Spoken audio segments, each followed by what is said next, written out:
எழும்பி எழும்பி என் காதில் நேனுதான்னு கேட்டது. அதுக்கு என்ன அர்த்தம்னு நான் மைசெல்ஃப் அப்படின்னு அர்த்தம் அப்படின்னு பகவான் கிட்ட பின்னாடி சொன்ன பொழுது அவர் சொன்னார், தெலுங்கு தெரியாது நம்ம நினச்சிட்டு இருக்கோம்.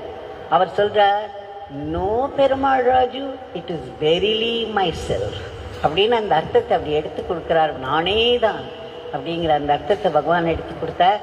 அந்த மாதிரி சங்கராதில் ஐயாவுக்கு எத்தனையோ விதமான அனுபவங்கள் உண்டு, இறை அனுபவங்கள். இதெல்லாம் பகவானுடைய அந்த சாநித்தியம் இப்போவும் இருக்குது பகவான் கிட்டக்க. இதையெல்லாம் நம்ம